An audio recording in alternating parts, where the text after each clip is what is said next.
Okay. Where am I?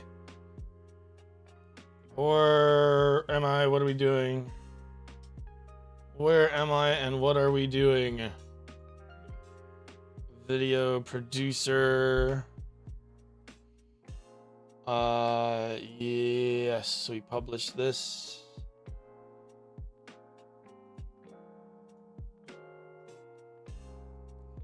Unlist this, or make this unlisted.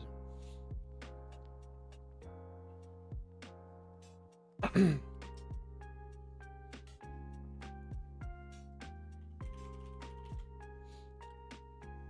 then I need to check my VOD channel.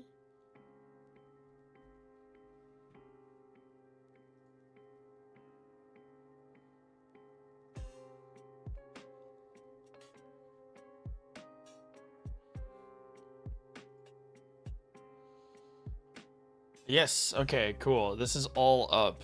So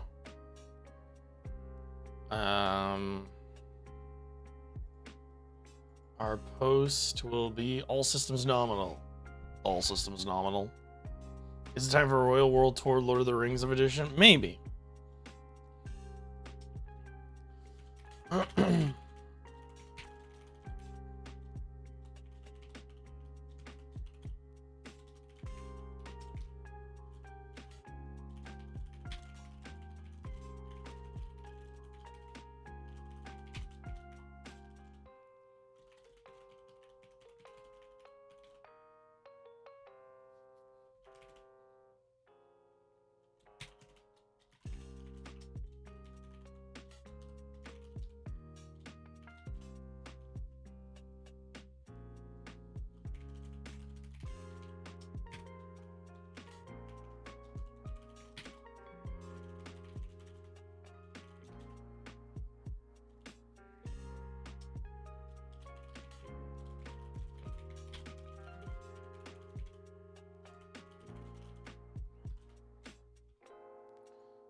Give me 1 second, folks. I'm just making my socials, my posts on social media.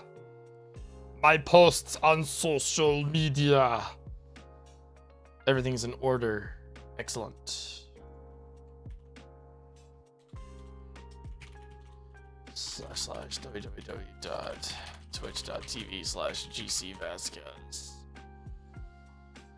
Let's close that one and create a link to that. Actually, we don't need a pic for that. We need to use this photo instead. Streaming more Dragon Quest 2 HD 2D today. But I might want to play something else instead. Yeah, alright.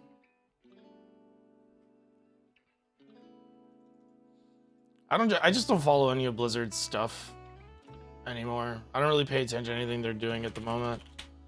I don't know. I just ain't got that time. I just ain't got that time. I woke up today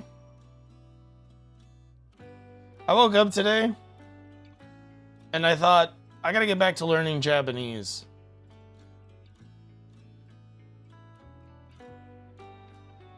I got wanderlust. I got wanderlust in a bad way.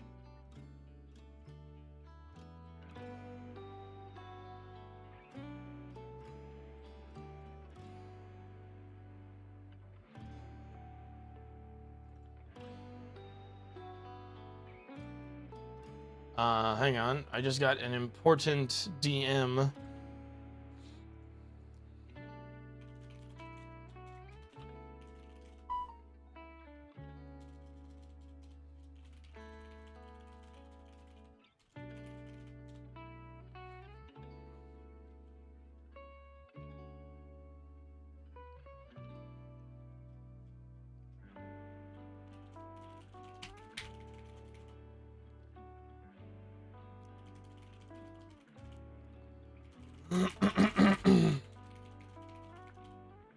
What day is it today? Is it a Tuesday or Wednesday? It's Tuesday.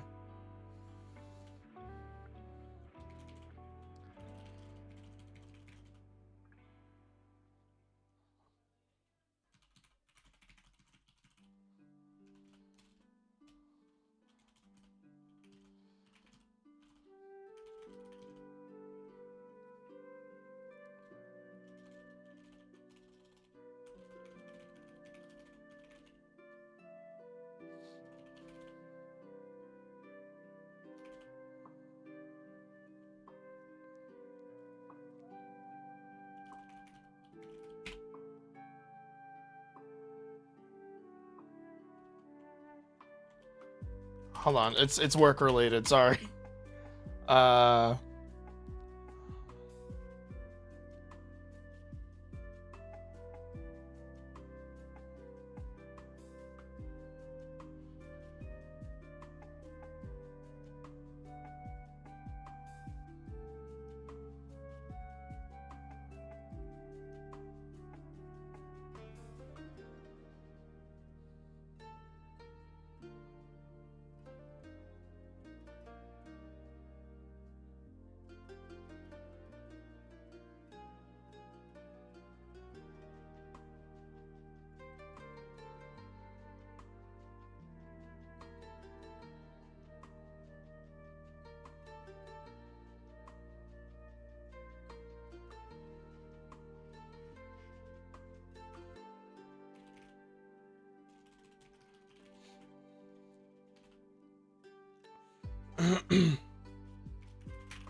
Hold on.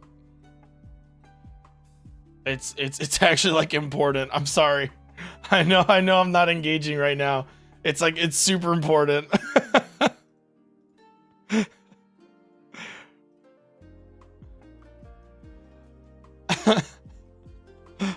sorry. I gotta read it. I have to like interact with this right now.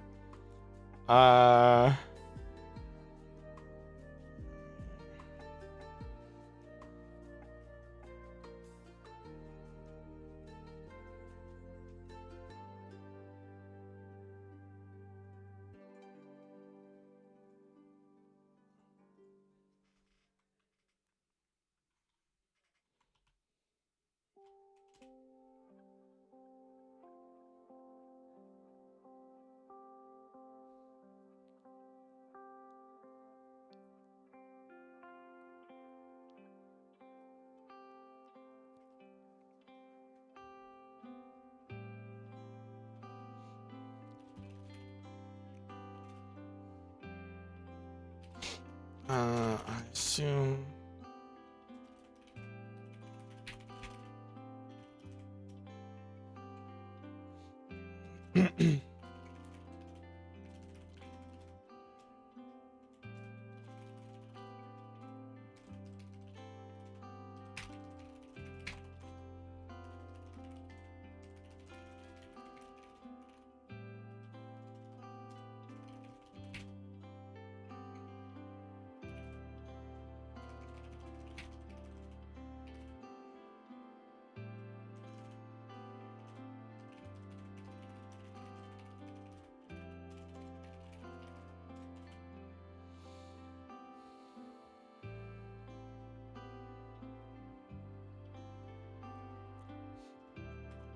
Oh, god damn it. I had a thing that I was writing to him and then I...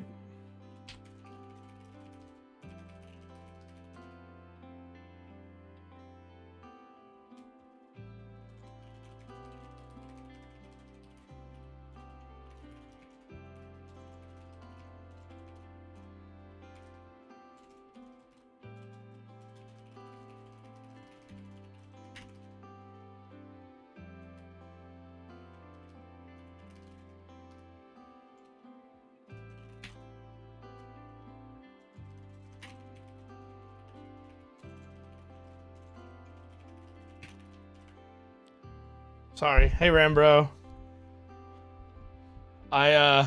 Sorry, just give me a second. I got for people that are just joining, I got a DM from a work related thing, so I'm just making sure that I'm communicating, because in this, without going into it too much, I feel really bad that I haven't actually been like keeping up to date with some of this stuff, so I want to make sure that I give this my full attention right now.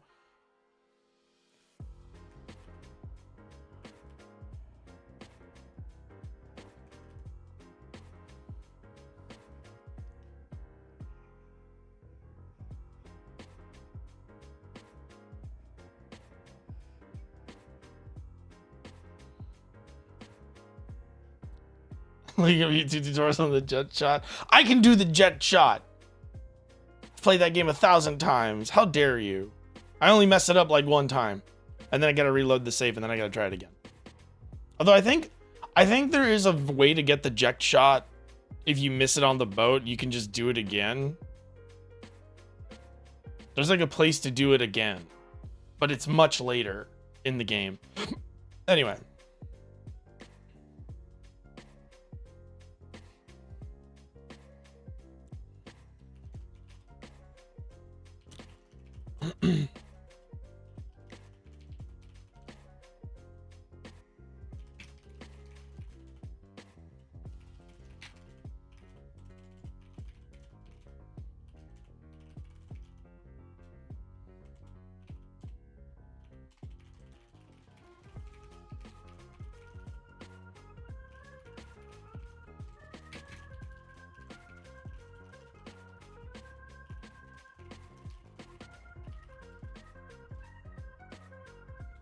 Actually, no, that's a dumb question.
There we go.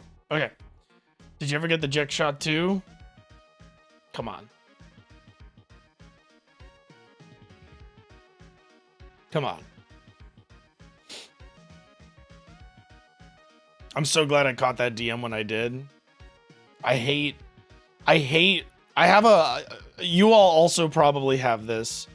I have this, like, I hate it when I look at, somebody sends me a message and I read it. And I'm like, oh, okay, I gotta make sure I respond to that in a second. But like, I'm in the middle of doing something. And like, no matter how long the thing that I'm doing takes, I always end up forgetting to respond to the message. Because otherwise, like, I forget and then I feel awful about it later. And I'm terrible about it. I'm like the worst. I'm the worst to ever do it.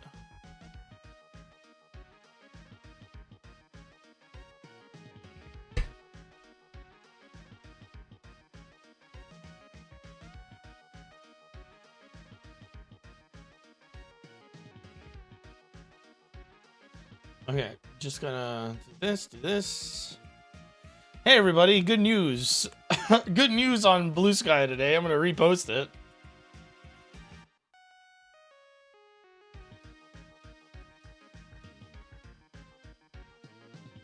You can go look at my Blue Sky for the repost to know what happened. I'm not gonna talk about it on stream.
Okay.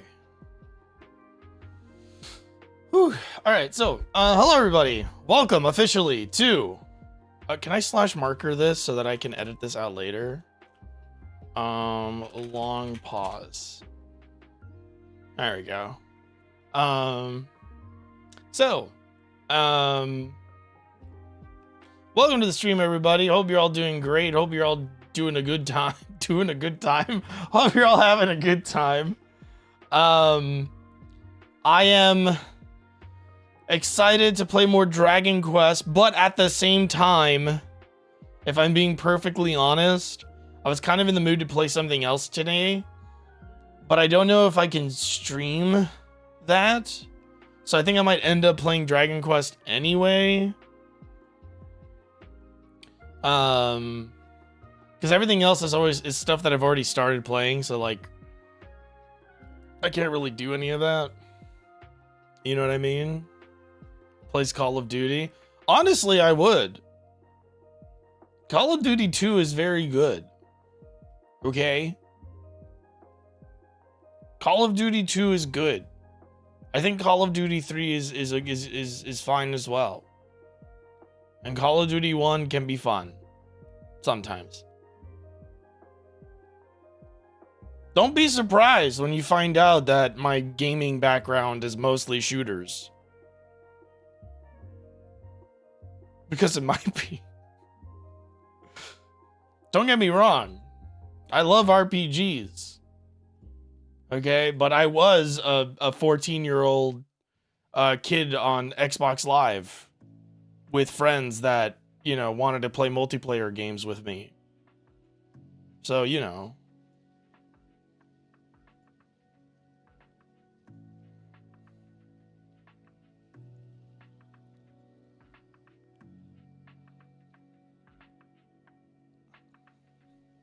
Just saying.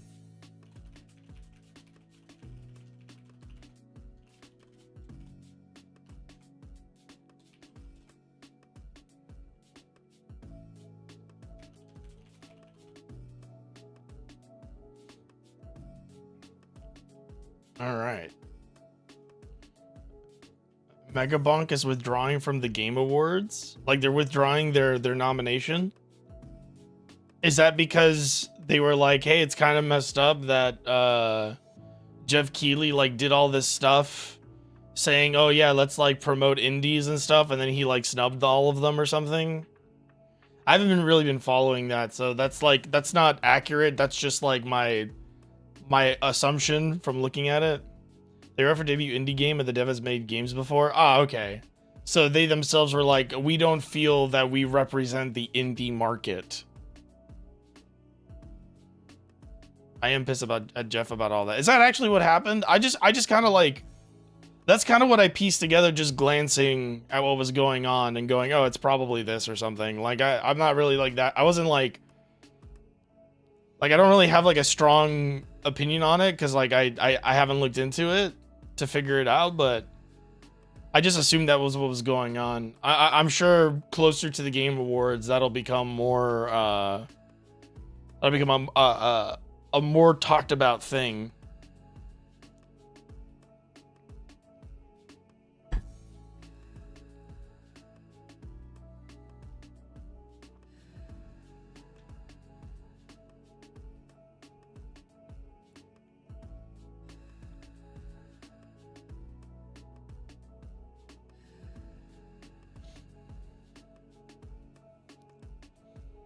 They had that program to help mentor new creators in the games industry. Basically did nothing with them after the initial publicity, and when asked about it, he said nobody gets them how to use the platform. Oh yeah, that's right.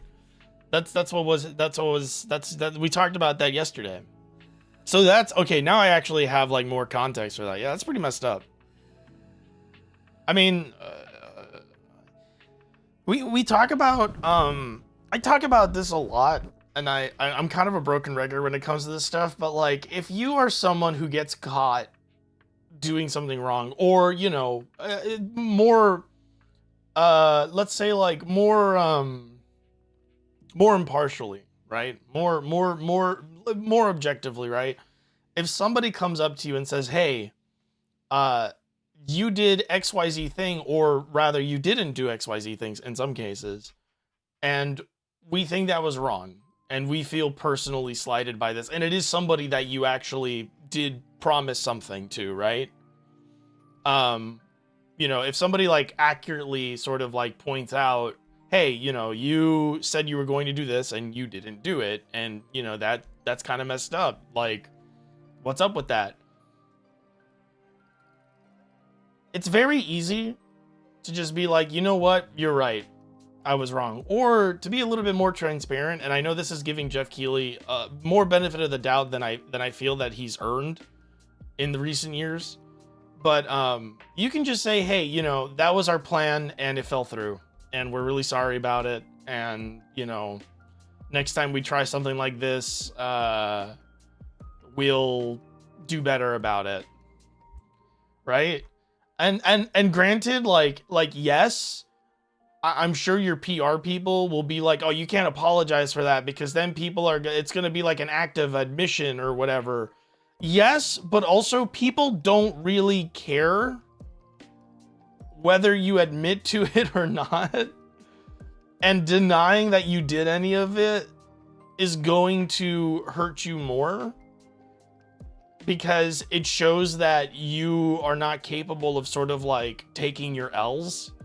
And that's a very like modern way of putting it, but like, you know, I personally, and I think a lot of people will agree with me on this, I respect people that take their L's more than people who refuse to ever take an L. I think you should take your L's.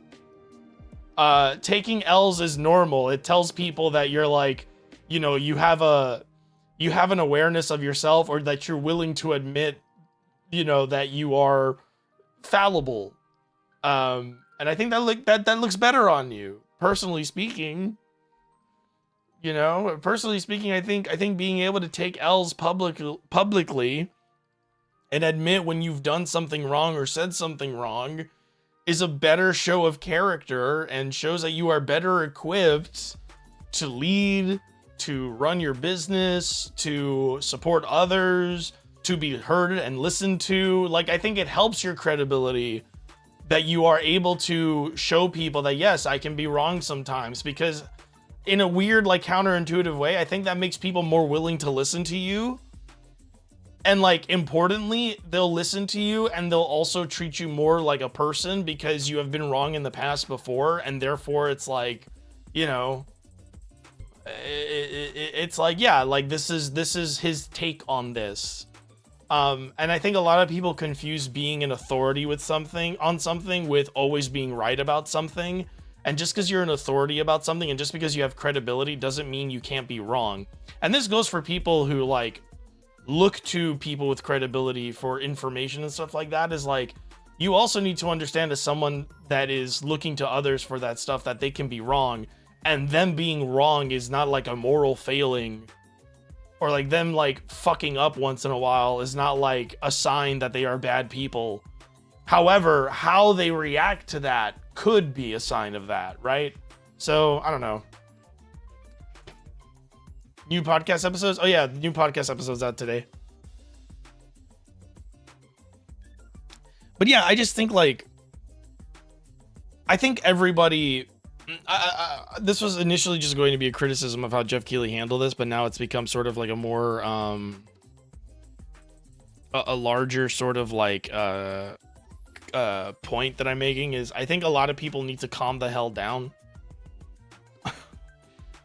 And you know, it's got to be pretty, it's got to be a pretty like, it's got to be something that we should probably look at if I'm the one telling people that we got to relax about shit.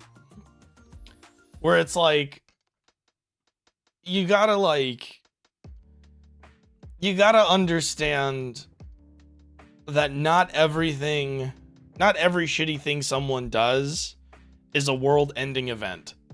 Sometimes someone does a shitty thing, and the consequences of such are not as extreme as other things. And like, your role as a participant in society is not to try to escalate the consequences of those things to a point where it's like a moral righteousness thing where it's like, oh, okay, it's time for me to like, it's, if you don't agree with me, you're the problem, this is problematic. It's more of like, you need to meet that stuff with the same level of like, whatever.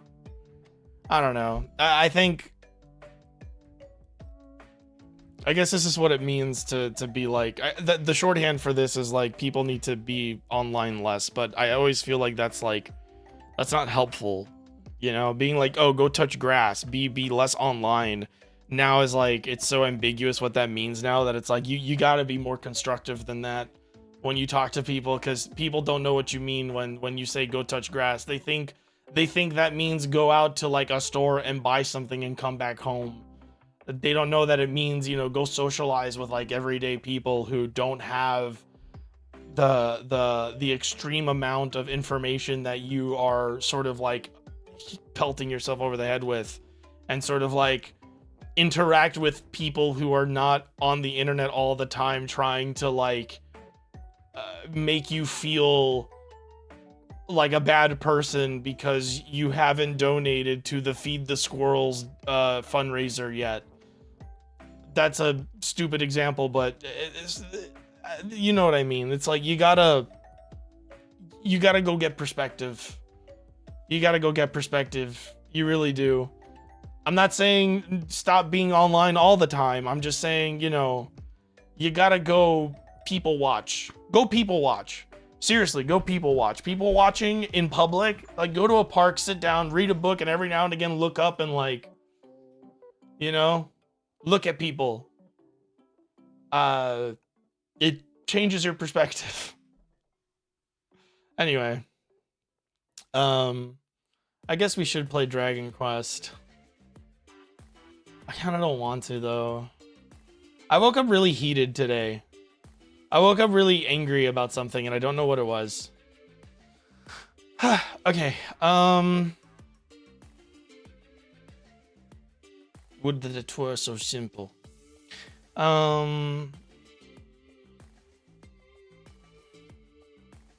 Yeah, okay, let's go. Let's marker this again.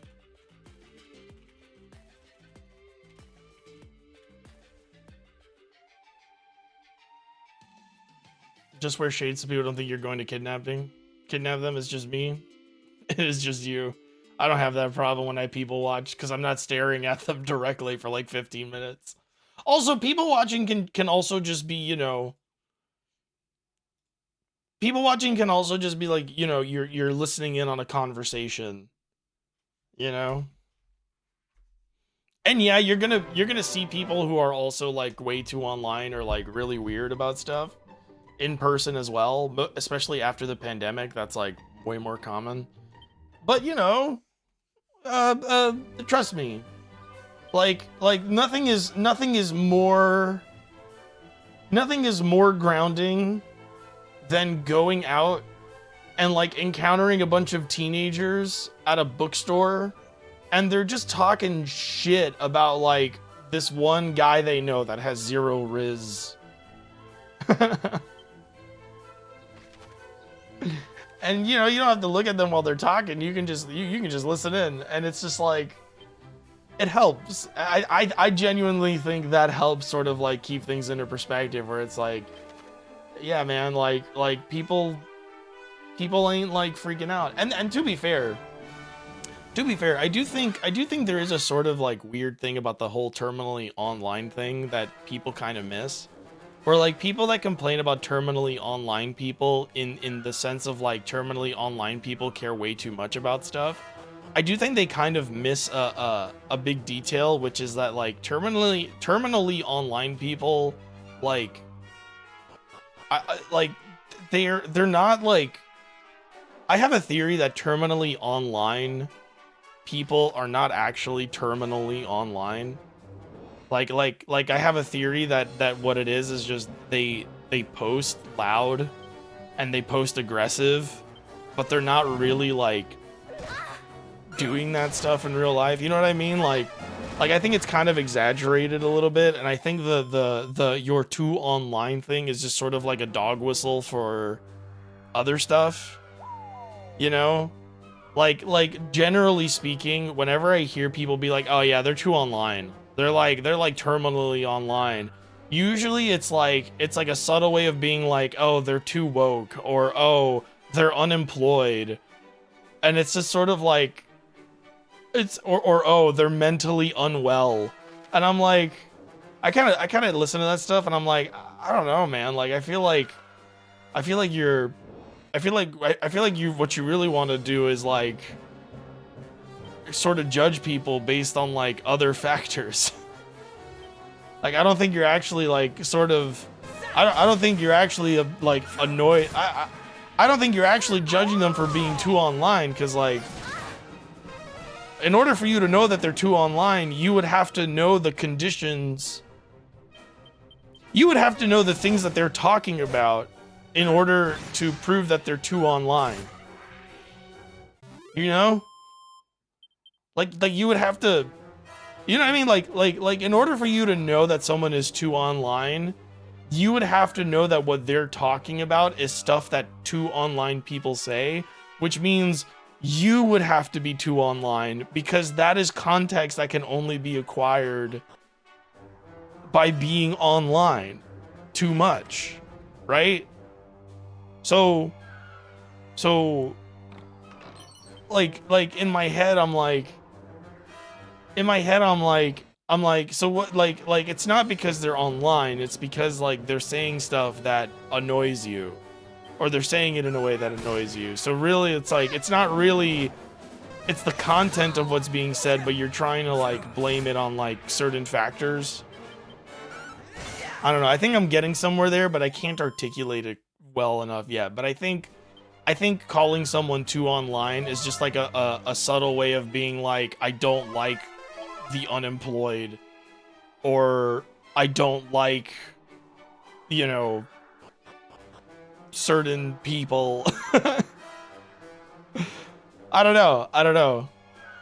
Like I get that impression. I like, that's just the impression I get, where I feel like you're being a little bit unfair, is all I'm saying, to people, you know?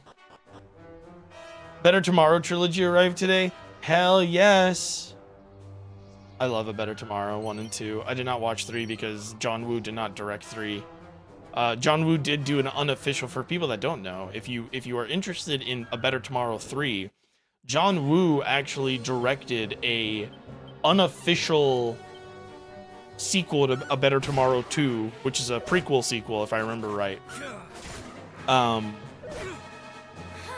forget what it's called, but you can go you can probably find that out if you go to the Wikipedia entry for A Better Tomorrow 3. And that's the one I want to watch. So it's literally a prequel to A Better Tomorrow 1 and 2. But because he didn't own the license for A Better Tomorrow, like he didn't own the rights to A Better Tomorrow, he just named it something else, but it features a lot of the same characters. It has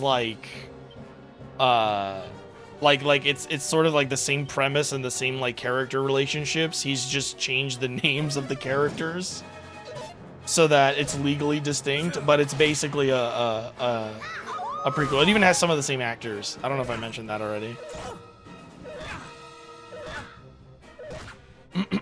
But yeah, someone made a Praise 2017 mod that's just, I put every line of text into 12 different terrible translators and put the result up. Yeah, that's pretty common. That's pretty common in the mod scene. You get a lot of mods like that where it's like, we're just gonna do some wacky stuff.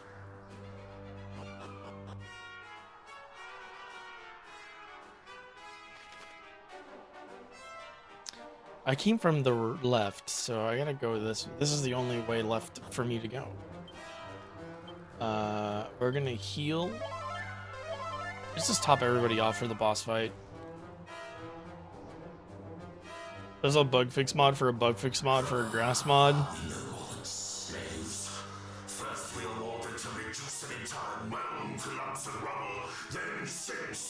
trinkets hither and yon, and they were no easy marks, those plain. Oh, that was glitched. You were among the fiends who assaulted Moonbrook.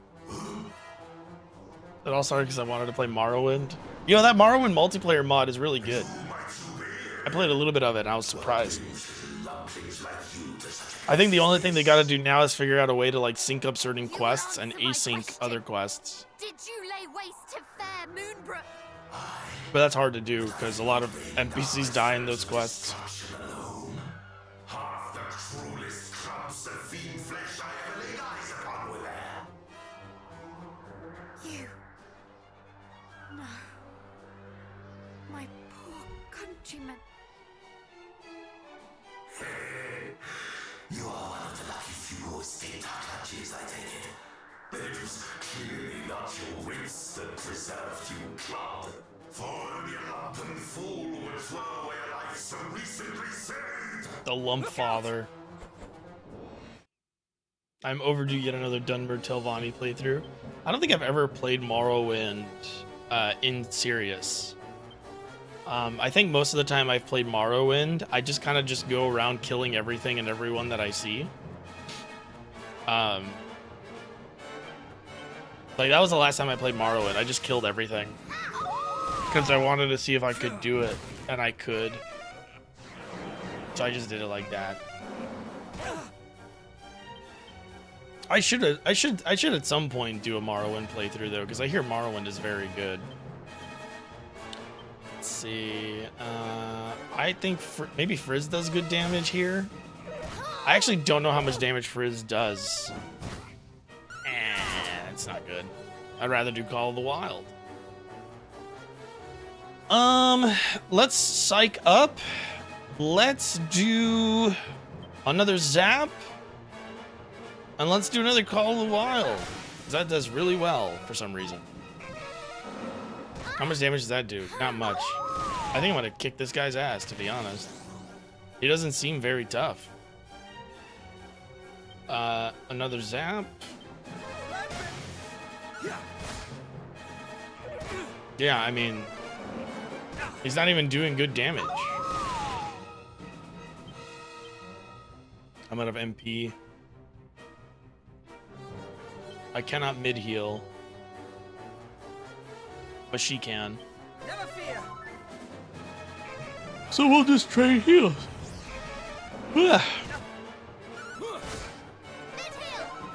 Morrowind, Gothic, Vampire the Masquerade, Bloodlines. I did play Bloodlines. I played Bloodlines not too long ago, and I really, really liked it. Bloodlines is really good. Leonard Boyarsky is like... Man, I should have never doubted the Outer Worlds back when I played it. I should have never doubted what it was trying to do. If I had played Vampire the Masquerade Bloodlines before the Outer Worlds 1, I would never have doubted the Outer Worlds while playing it. Like, wow. I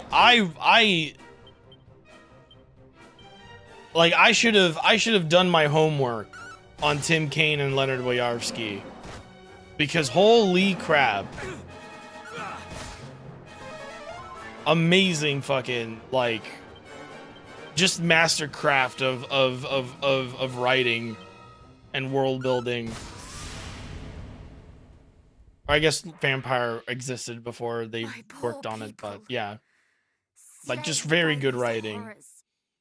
Especially for the year it came out. I'm gonna be so honest, like, the early 2000s was not like the early 2000s had some great writing in it, but like, it was not, like, that era of video games was not known for its quality of writing.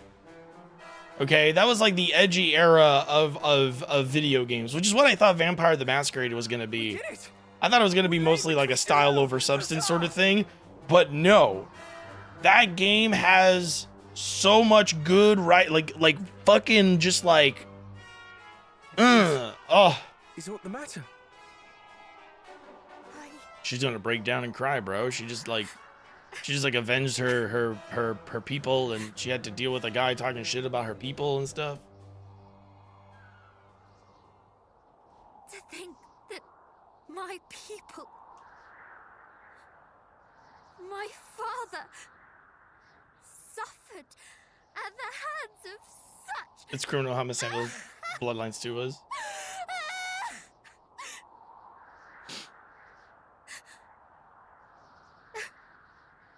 That's sad. Yeah, Bloodlines 2, I played the prologue, like the tutorial opening, and I wasn't really a fan. I was not really impressed, to be honest. It didn't really hit me the way Bloodlines 1 did. Where Bloodlines 1 has like really good attitude and like is a really nice like condensed feel of the 90s in it. It would befit a hero far less to greet But the like loss it of was kith and really kin cool with because it was stiff-lipped stoicism. it was like it was edgy. It was like early 2000s, late 90s edginess, but like with purpose. Like it was actually like real punk shit. Come. The hour grows late. Let us turn in. I was really impressed by Bloodlines 1. I did play with like the mod that like improved the you know. I did play with the mod that improved the bugs and stuff like that and added a couple things, but I was really happy with what I played. And then Bloodlines 2 just felt very generic. Come, allow me to take the next watch. Yeah, the GOG, yeah. I appreciate your consideration. Truly, I do. But I am fine. Or fine enough, at least.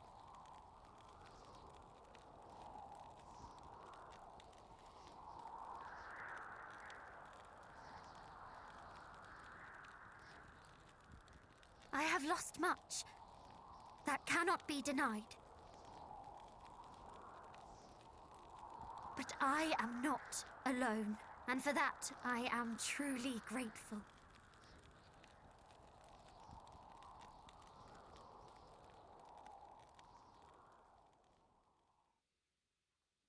These cutscenes are pretty sick, not gonna lie.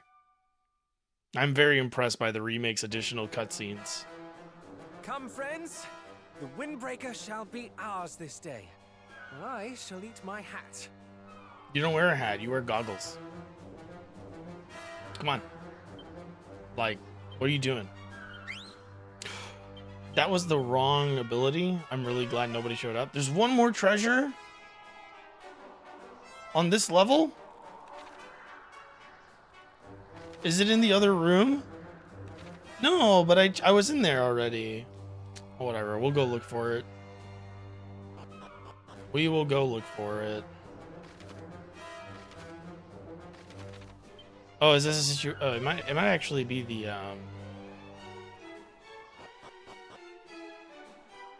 That's a mimic. It's not a mimic, and it's a top hat.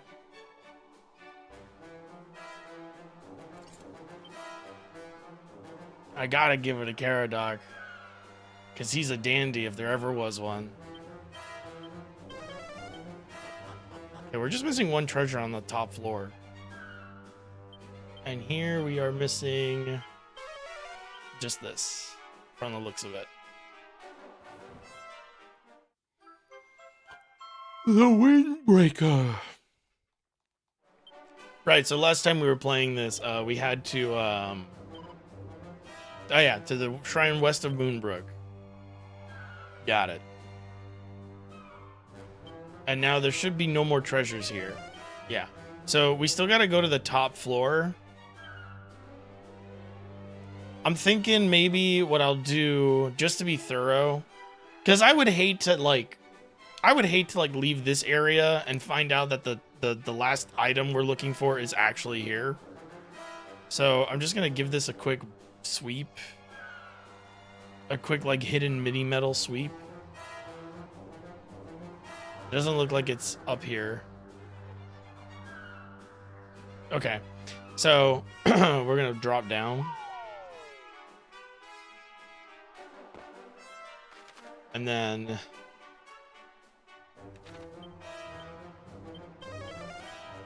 where's this? I don't remember being on this side. Am I just misremembering? I think I'm just horribly misremembering things. Yeah, okay. We'll just drop down again. Is there anything on this floor? No.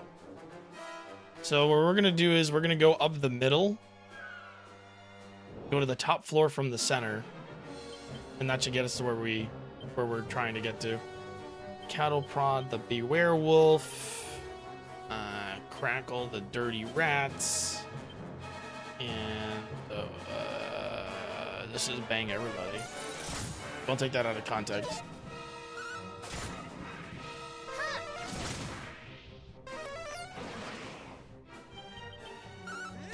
Kill him. But yeah, I was really into like Vampire Bloodlines 1, so I should probably play Morrowind. I've never played Gothic, but I have been told that Gothic is also really good. Although the more recent Gothic games I hear aren't that great, or something like that.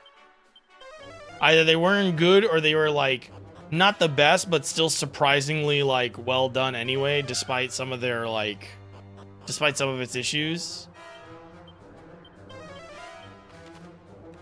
I can't buy it at the moment because of the boycott, but I do want to at some point play Avowed, but I also want to play Pillars of Eternity first.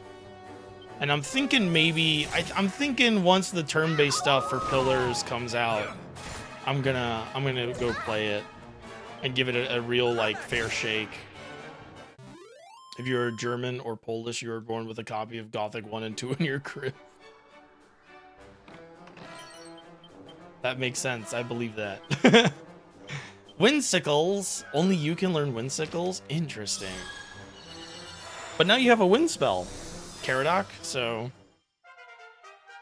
enjoy that, my friend. Does anybody know off the top of their head? If you don't know, you don't have to look it up, but does anybody know off the top of their head if does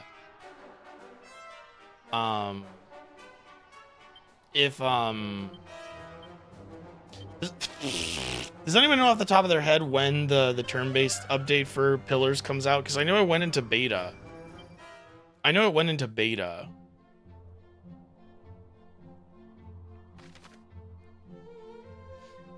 When I found out it was too much real-time combat base, I didn't play it.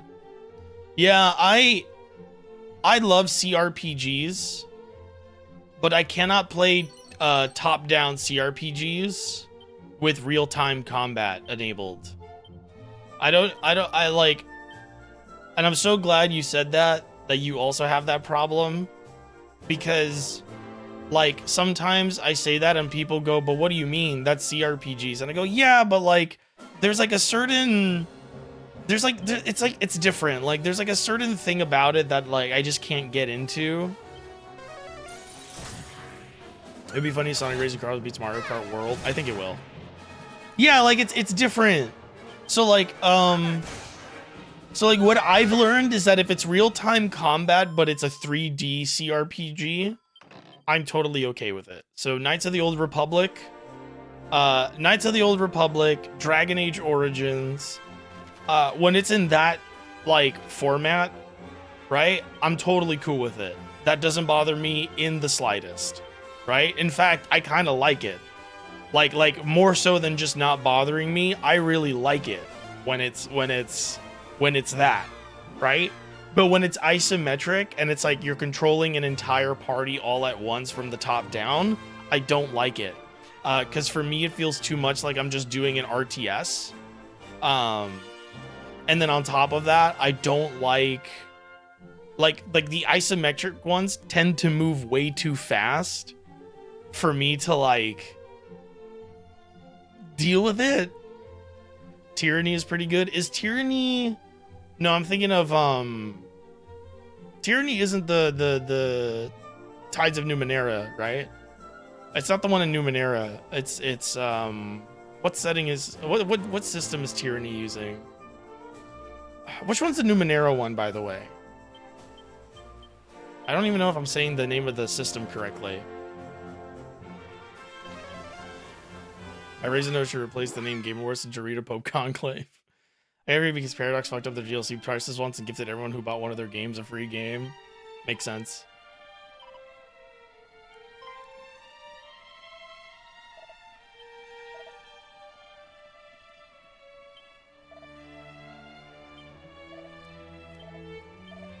Now they're clear and undefined your identities.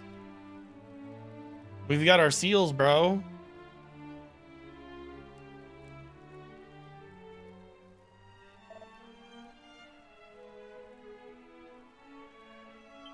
Like, what's the name of the Tides of Numenera CRPG? I know that's part of the subtitle, but I can't remember what it is. Torment!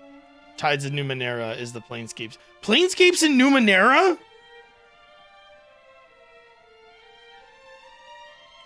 What do you mean Planescape is in the Numenera setting?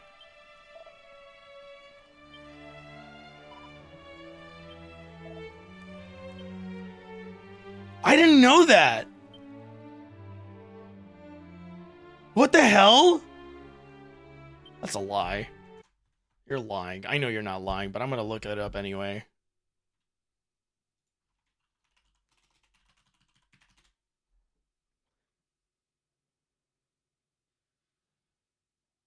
No, it's not.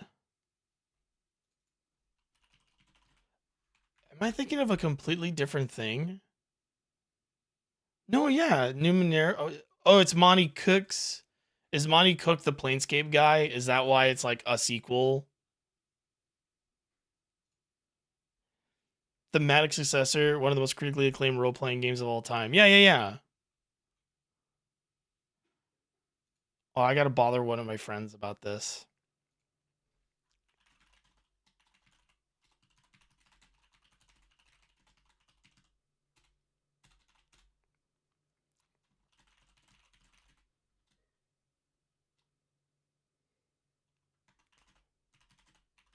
Oh, I'm an idiot.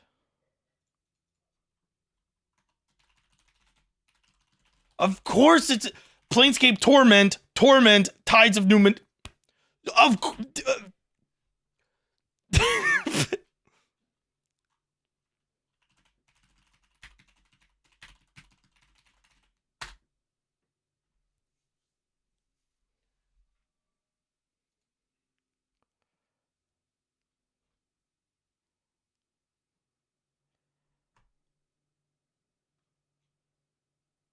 you know,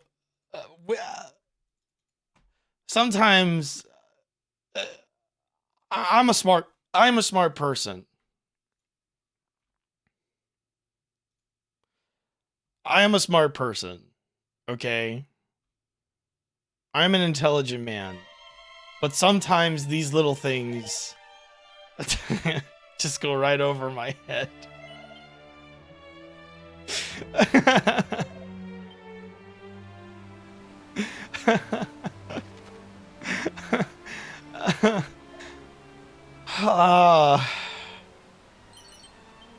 God damn it.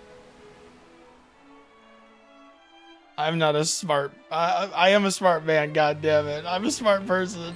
I'm just... Sometimes I don't think straight. Oh, God. What is this? It'll just be on Light and Oasis, which is also one of the few precious places where one might find respite amidst the sands. Got it. I gotta play Planescape Torment. I really want to play more CRPGs. I am just really like, I need to sort of brace myself for the real-time combat aspects because tell me if this makes sense, right? I don't like Pathfinder 1 and 2. I did try Kingmaker. I don't like the UI interface for Kingmaker. I don't think they've, I think it's Owlcat, right? I think Owlcat does a really good job. Like, they are great. I'm not even gonna say that they're bad. I really wish they had better UI design for their CRPGs. I like the one in Warhammer. I like the one in Rogue Trader. Rogue Trader seems to have resolved a lot of those like issues I have. But I cannot stand the UI design of Kingmaker. I haven't played Path of the Righteous, so I don't know about that one yet. I think maybe I might just have to like make the font bigger. But yeah, let me know if this makes sense, right? So turn-based combat has a pause built into it, right? And that to me is good, and I like that. Real-time combat with pause, where I have to manually pause to do things, turns me off to playing the video game. And I think it's because, I'm not sure, but I think it's because when you get really far into a CRPG and your characters have a ton of abilities, or there's a ton of things you have to be worrying about, most of the time, the game is paused anyway. So why not just make the game turn-based and just save me the trouble of feeling like I'm playing the game poorly by pausing? You know what I mean? Like, I feel like if I have to pause during RTS, it's to make like big decisions and stuff like that. And in like traditional real-time combat stuff, that's fine. But like at the same time, when I'm playing like an RPG, like traditional RTS strategy games, right? Like traditional, like, oh yeah, like StarCraft, right? That doesn't bother me. RTS doesn't bother me in those games because it's like, no, I'm gonna send some dudes over to like a place, and it's gonna take them a while to get to that place. And while they're doing that, I'm like, you know, doing stuff, right? And also, like, I believe in multiplayer, you can't pause time. Like, you have to do all this stuff in real time. So like, but the game's sort of designed around that. It's not built around pause. And I feel like real-time combat with pause in CRPGs, in a lot of cases, like they give your characters, like, because of the way the systems they're using and stuff, your characters have like a ton of abilities and there's a ton going on, and it almost feels like the game dev, when they were making the game, is like, oh yeah, but like, yeah, this kind of gets unwieldy, but like the player can just pause the game, you know?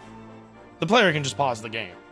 And it's like, to me, I feel like if you know the player can just pause the game, then just make it turn-based so that you give the player the proper like framework for like what's going on.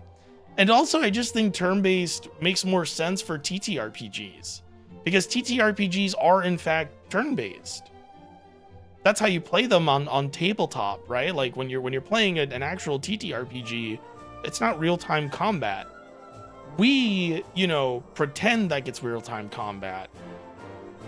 You know, we do like a recap of like what happens in the battle and stuff like that, but you know, it is turn-based.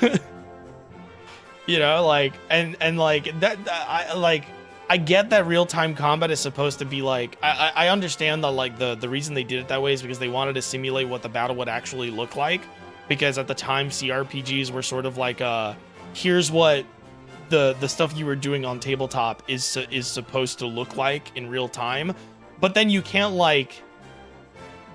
actually do the things in the CRPG that you want to, and you're still pausing anyway. I don't know. It just sort of feels like a weird like in between that I've never felt was necessary, because like whenever I play turn-based games, my imagination is already kind of filling in those gaps and sort of like reimagining the battles in real time. So also with CRPG, just like in general, like the way that real-time combat with pause makes me feel. I'm trying to look for a hidden item here and I can't find it.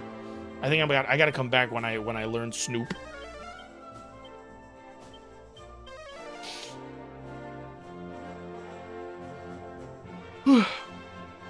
because I'm not finding it.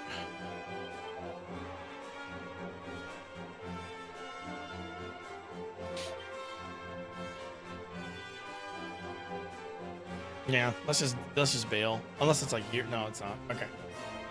So like for me, like that's like my problem with real-time combat with pause. But again, it's super weird because like, no, actually this makes sense. So like in 2D CRPGs, I was saying that in 2D CRPGs, I don't like it, but in 3D CRPGs, I'm fine with it. So like in Knights of the Old Republic, I'm cool with it. I'm totally cool with it. In Dragon Age Origins, I'm totally cool with it. Like, and I think it's just because the 3D ones are slower.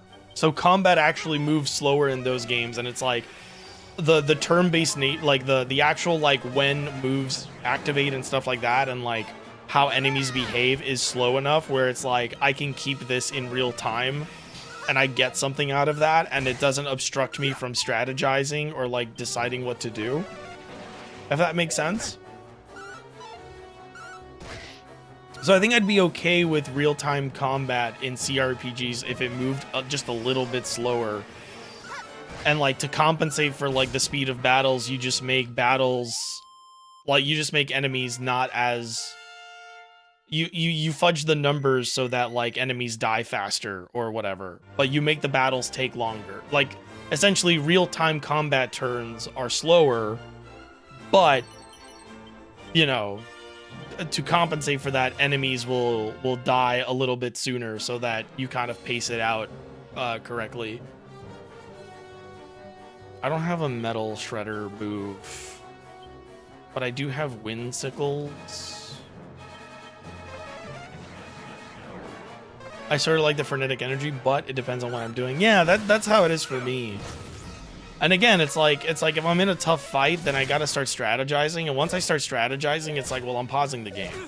Like I'm not gonna leave the game like doing stuff while I'm trying to think of like how to like win the fight.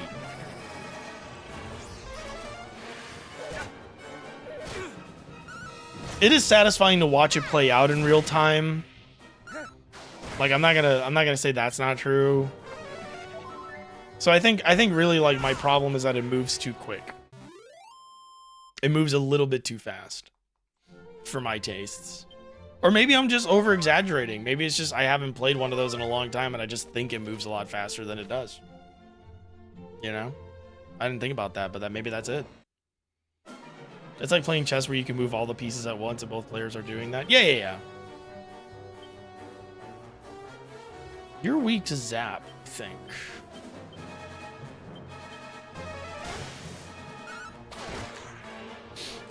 Oh, and it almost killed him. Excellent. Man, I'm really not in the mood to play Dragon Quest today. Oh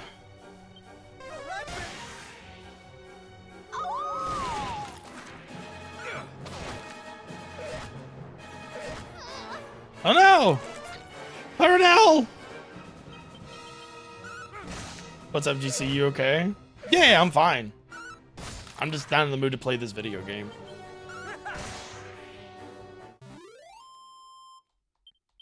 I think I'm just like, one, I'm preoccupied with a couple things, I'll admit that, but also, oh god damn it.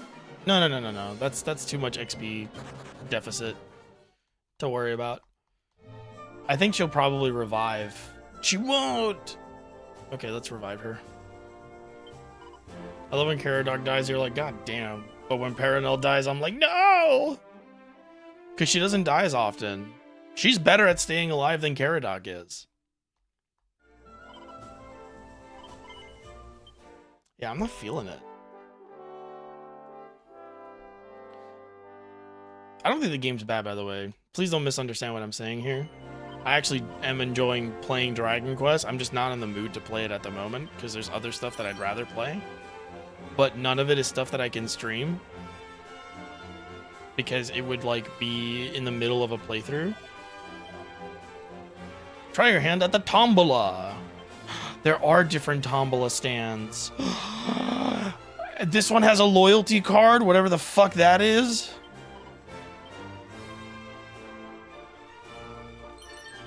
Another tombola ticket. I now have 5, I believe. Yes.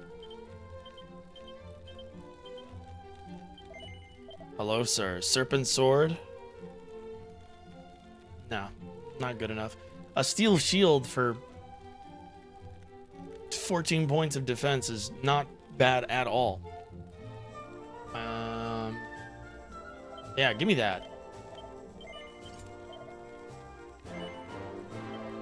And let's go ahead and sell the bronze one. This sparring suit is kind of neat, so we'll keep that.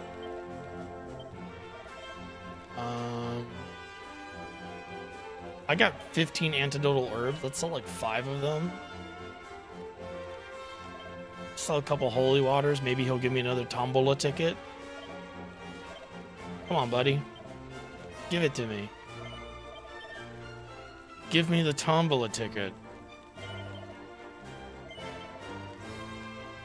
Oh, we have a turban. Silk apron we don't need.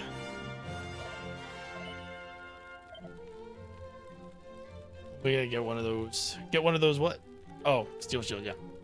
9 points for defense. Not worth it. We'll save our money and get something better in the next town over. Whenever that is.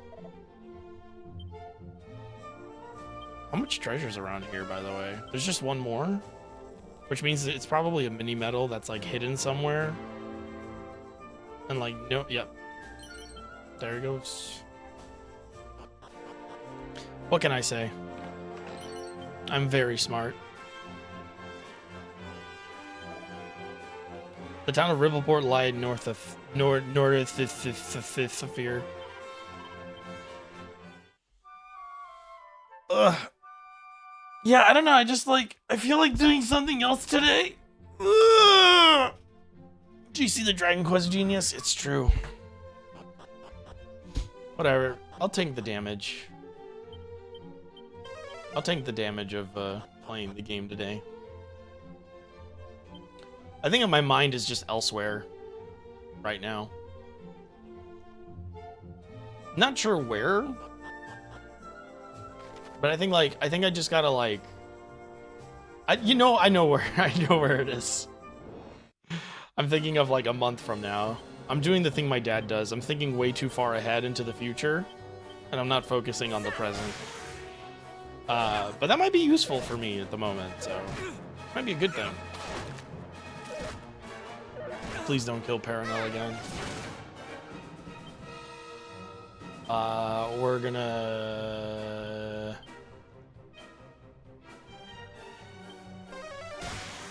Boom. Fuck.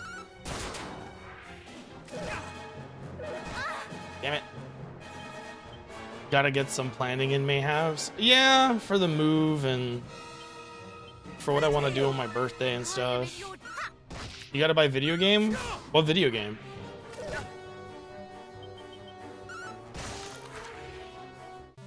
I think I'm just being lazy today. I think that's all it is.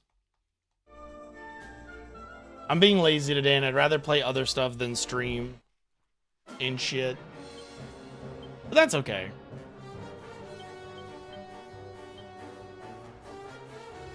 I think that's the only reason I don't feel like playing Dragon Quest is that I'm streaming it. But that's okay, that's fine. This is my cross to bear.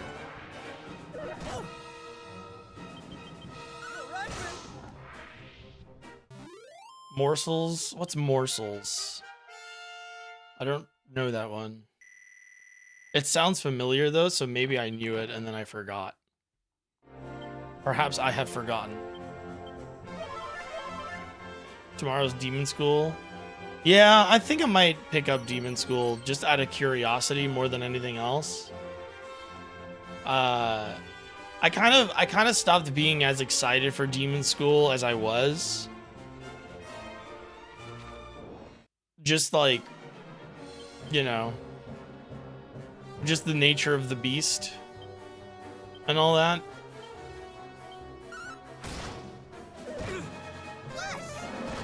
That's exactly what I want. Yeah, see, that's where I was at when it got announced, but like I've kind of like lost I've I've lost a little bit of interest in it. Just like what I was in the mood for when they announced Demon Schools is not what I'm in the mood for like at the moment. But I think I might grab it anyway and check it out.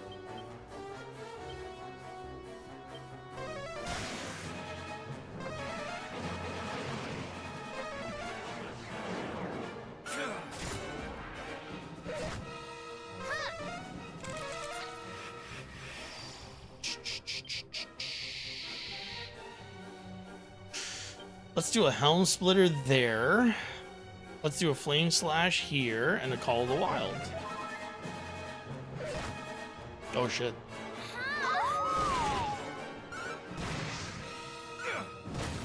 I want to play Demon Schools during October. I did too. I also felt this obviously is like I'm in such a weird place where like I know a lot of people that know a lot of people, so I feel like anytime I want to leverage criticism at someone, like it's just gonna feel like weirdly personal, and I get really annoyed by that because like I feel like because I know people that worked on the game, like it's gonna come off like I'm being an asshole because you you can't fucking like I feel like I can't say anything anymore because like I'd be hurting someone's feelings or upsetting somebody at some point. But anyway, it did kind of leave a weird taste in my mouth when they delayed the game because of Silksong. Not because they delayed the game, but because of what they were saying when they delayed it. Where I think it was Demon School. The Demon School was like, somebody that worked on Demon School was like, well, we're delaying the game. I don't think we should have, and I think we should have competed with Hollow Knight, but whatever. And I think that was like, that kind of didn't look good to me. Because I was kind of like, number one, you should delay your game. Because yeah, Silksong was gonna fucking bury you. I'm sorry, Silksong was going to bury you. That's not an indictment of your video game. That's just like you have to look at like the realities. like seriously look at like it's not about competing. My problem is like it kind of like it was like an ugly look to me because it was like it's really not about competing with another game. It's about doing what's best for your game to do well, right? And the best thing for you to do for your game to do well is to delay your game so that it doesn't launch alongside fucking one of the most like anticipated games of the decade. Like with all due respect, like the cattiness with which that statement was made felt really misplaced and kind of like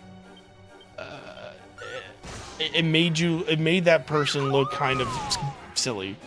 It made them look kind of silly. It made them look kind of dumb because it's like you can't like you can't possibly believe that if your game came out in the same week as Silksong that it would have done well.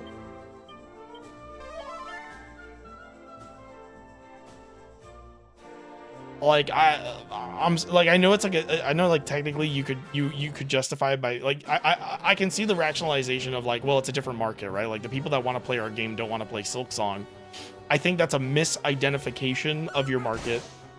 I think you misunderstand the breadth with which the typical video game audience adheres to. Like people do not like the era of people only playing RPGs is kind of long gone.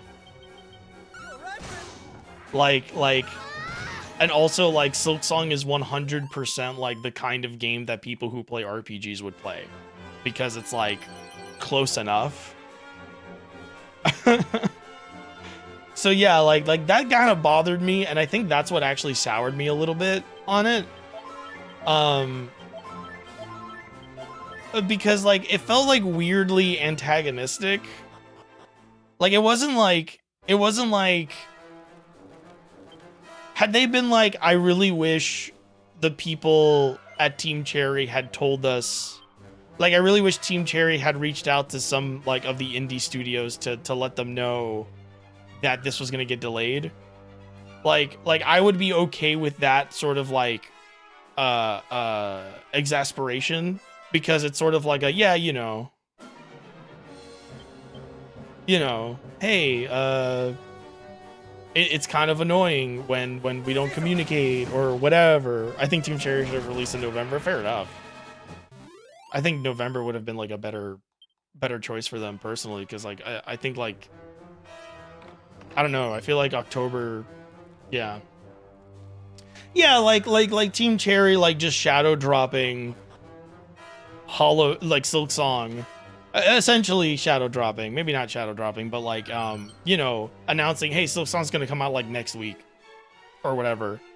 I think that was a bad, I think that was sort of like a poor choice in terms of like maintaining your relationship with like other studios, or at the very least like doing the solid of like communicating, right? Because like, you know, your game's gonna interfere with a lot of releases, so you know, you should at the very least contact some of your friends in the industry and be like, hey, by the way, we're putting our game out, you know, the plan is to put our game out like around this time, so if you got anything that you're going to be doing around that time,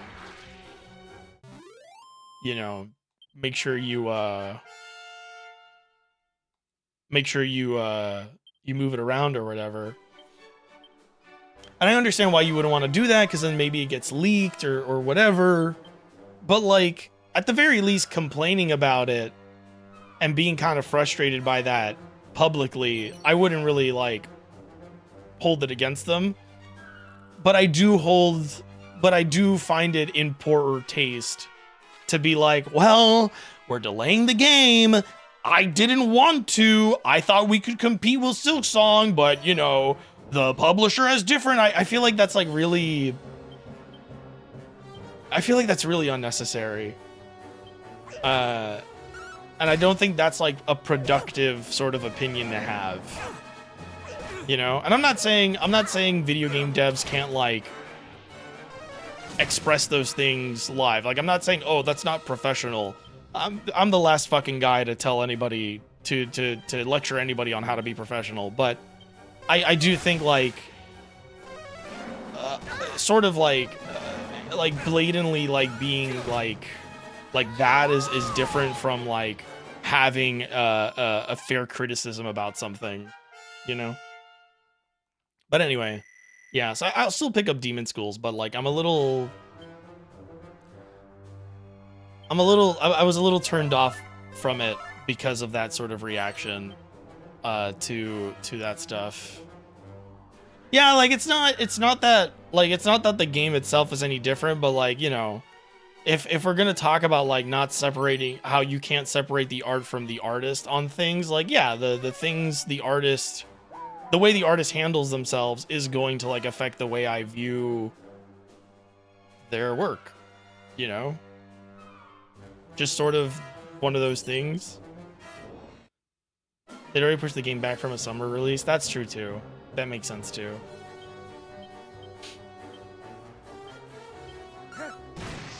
I don't know. I feel like maybe communicate your frustrations a little bit more clearly. Maybe, I don't know. Cause it makes it sound like you're like angry at the wrong thing. I felt the same way about Bayo 3. Yeah. Is that it? Was that all the treasure in this area? Wow.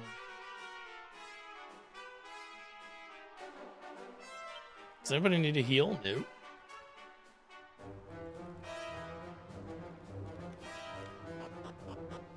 I don't know if I was making sense there, but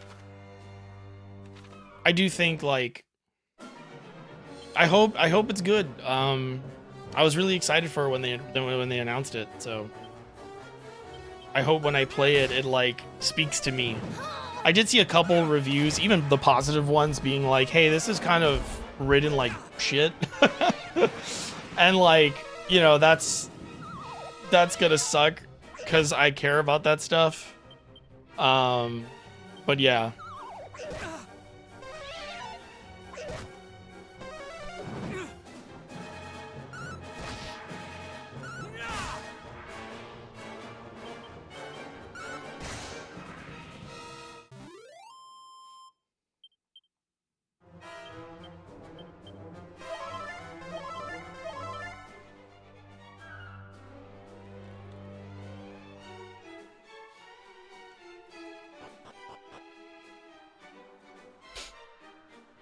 All I can think about right now is playing Lost Eidolons.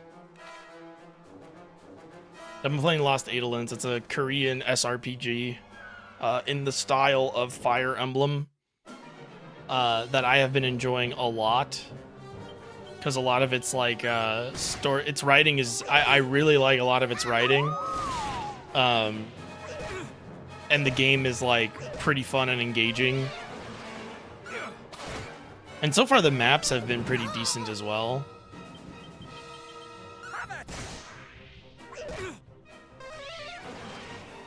Some of them will talk a certain way whether you like it or not, because it overall it sucks. Yeah, that was the thing, is like I don't know what they, I'm not sure what they were getting at, but it seems like a lot of it is like reference. Judging from the reviews, what the reviews were saying, it's like reference.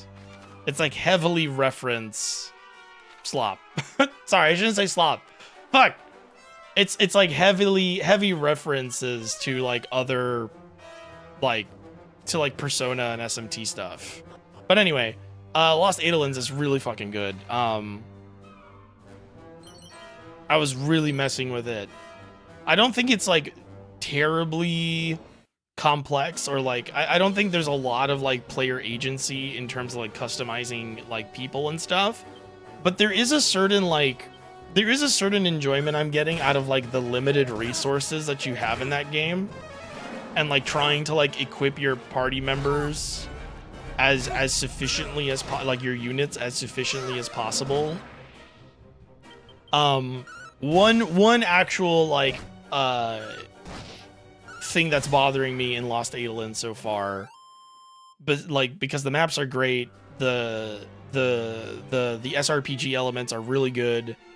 There's a lot of really interesting like little mechanics at play there that separate it enough so far that I'm like, yeah, you know, this stands out on its own. There's one complaint I have where I have like 15 units. Like I'm getting a lot of units every new units every chapter, which they are optional units. To be fair, they are optional units. But so far, every chapter I've played only allows 10 units to be brought into battle. And I'm really hoping that somewhere down the line, it starts either forcing me to have even fewer units or gives me a battle where I can actually use all of my units. Because, you know, I want to actually use the units that I've gotten. Although they do have, in its defense, they do have an aid system. So you can assign an aid to another unit, and then both of those units gain XP together, or whatever. I have to go revive this stupid asshole. This is definitely Dragon Quest II. In case anybody was wondering, if like in HD 2D remake of 1, if Dragon Quest II retains a lot of Dragon Quest II's identity, the answer is yes. Because your cousin's dying all the time is like 100% one of those things about the OG 2 that used to happen a lot.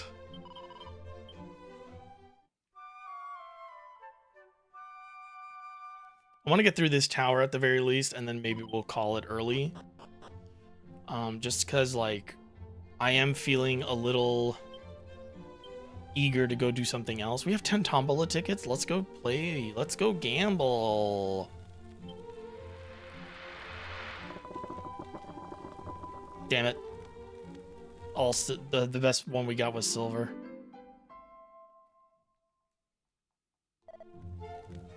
We did get the rose whip, which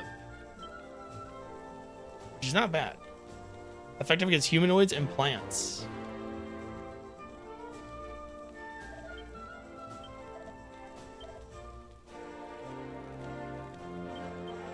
I'm gonna take that.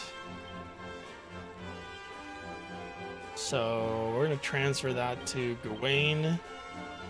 We're gonna transfer the other one to Caradoc. The Last Remnant is on sale. Take it, get it. Get it. The HD remake, the remaster is really good, by the way. The remaster brings up the console versions of the game to parity with the PC version that is currently delisted. And it also adds in a bunch of quality of life stuff that you would on PC you would have to get with a mod. So one of the things that the Last Remnant remaster does is it gives you a faster sprint button so that you can like more easily run through areas to like chain link battles. The remaster also rebalances the game so that it's less likely to break without removing the thing that I like about The Last Remnant, which is that it punishes grinding. Although the PC version and the remaster punish grinding a little less. But yeah. It also fixes some of the bugs in the game. But yeah, Last Remnant is very good. I want to make a video on The Last Remnant soon. But I need to... I don't know, I need to actually start working on videos again. Maybe once I'm done moving, we'll just start doing that again. Sorry.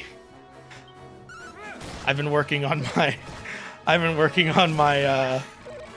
on not getting into a sour mood.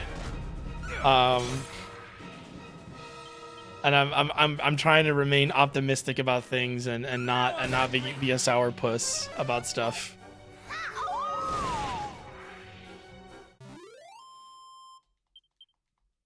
I am in a bit of like a weird, stressful sort of time in my life, and I am doing my best not to succumb to it, to just be myself. Been working on that recently, with like the fact that like I've been very bitter and jaded about stuff in recent memory, and I would like to go back to being GC positive. So I'm trying to like work on it and return to being sort of like this optimist and this like very like I would like to be a realist that spreads hope rather than a fatalist. Is I guess the best way of putting it. I want to be a hopeful realist instead of like a weird nihilistic fatalist who or an accelerationist. And like I've never considered myself either of the latter, but I'm trying to more actively invoke the positivity that I used to be known for having. And I've realized it's a muscle and I haven't flexed it in a long time. And I need to start doing that more so that I can, number one, feel better. So I can be in a better mood most of the time. But also so that, you know, so that it becomes natural to be that way again. See to fall into negativity with the world bearing down, even wrong. But on the right side, you've got the infamous second sun fit on again. I do! It's the same goddamn beanie. I'm so mad. Let's try Whimsicles.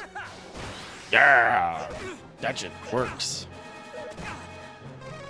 I hope it shows. I hope it shows that I've been trying to be better about that.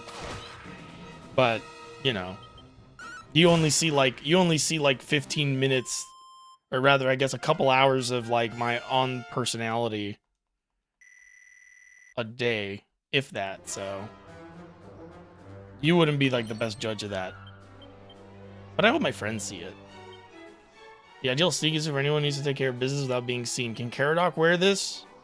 He can't. Son of a fuck.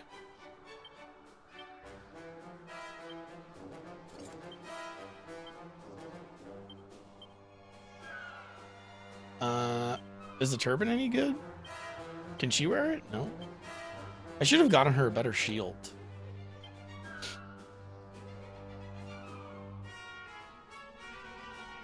You know what's like legitimately helped me with that whole like return to like a like regain like parts of me that I enjoyed about myself, like regain those like good habits. Fucking putting my face on camera again in videos. Believe it or not, having like a live action component to my videos has like helped tremendously in feeling like I'm not misunderstood.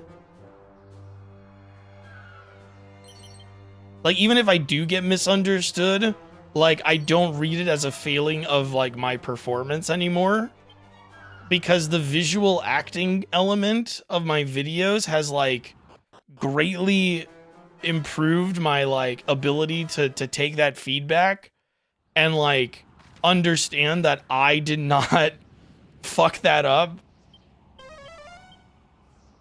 It's pretty cool. Is this guy like gonna fight me? Be very scary if you fight me.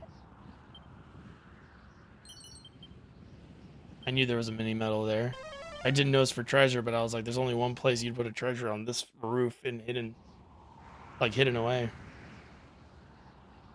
It would seem we can climb no higher. Then this is from whence we must needs throw ourselves to fly down to the far shore. 'Tis but the shortest of drops.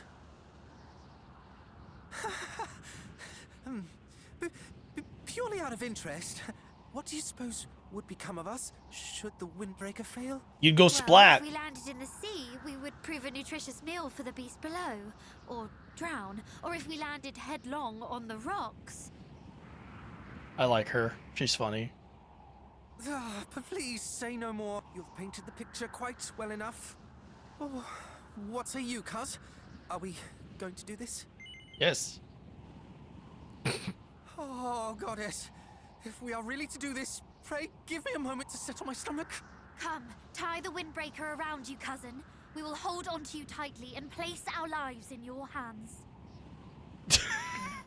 We will? But my moment... My stomach! I fear we have scant moments to spare.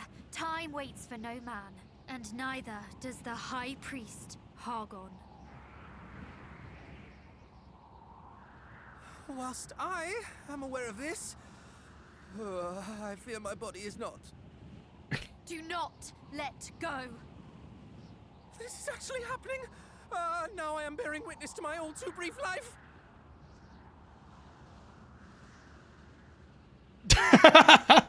Come, let us take flight. Be as the wind. Cause. Yeah. Ah!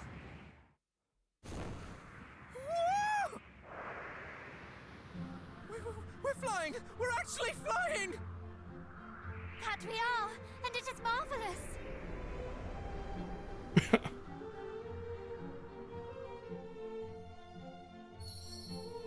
I'm impressed.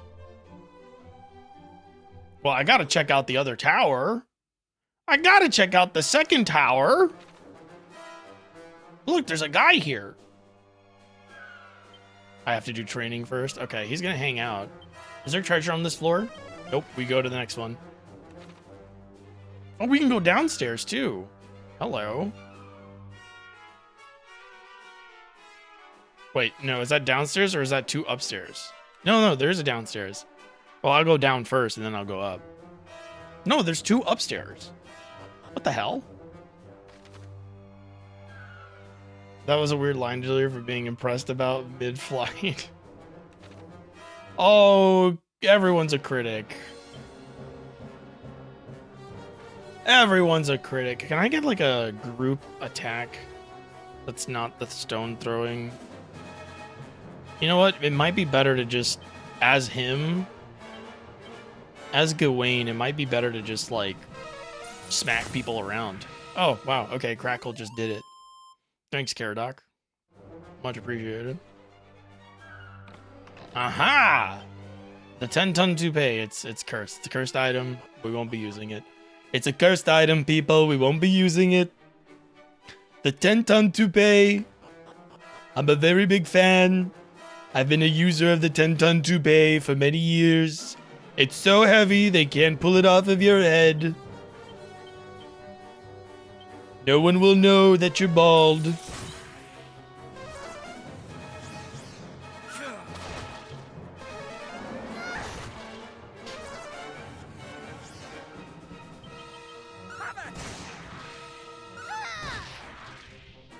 Every time I do a Donald Trump impression, I get better at doing it, and one of these days it's gonna get really good, and then everyone needs to watch the fuck out. Because I will have a good Donald Trump impression, just like 50,000 other comedians. Bold of myself to call myself a comedian, but here we are. Oh, whoa, okay. Well, we'll look for treasure here, because we're here. Oh, Jesus. Oh, wait, okay, the bad boon we can cattle prod. Crackle will kill the vampire bats. We'll probably do whoosh on the shamans. If you can tell 2 separate jokes, you're in the upper echelon of comedy post-Rogan, honestly. There's some good people out there doing some good stuff, you know, Gianfranco Cerezi. I believe that's Gianmarco, sorry, not Gianfranco. Gianmarco, you know? He's good, he's got great crowd work. Fuck, what's this other guy? He's on The Daily Show, but I love his stuff. I love his stand-up. Fuck, Jackson? Johnson? Fuck, I hate that I don't remember his name. I feel like such an asshole. I watch more of his stuff than Gianmarco's. Fuck. Damn it. I can't remember. I like his stuff too. Josh Johnson. I think that's his name. That's gonna bother me. We got lit up. I gotta make sure it's him. Yes, I like Josh Johnson as well. He has like really long fingers. Don't say it like that. He does, but you don't gotta say that. You don't gotta tell. You don't gotta point it out. We were doing so well. I like his elf fingers. Don't call them elf fingers. Oh.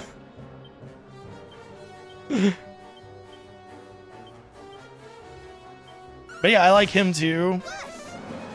There's a couple other people, but I can't remember their names. I'm like lost on their names now.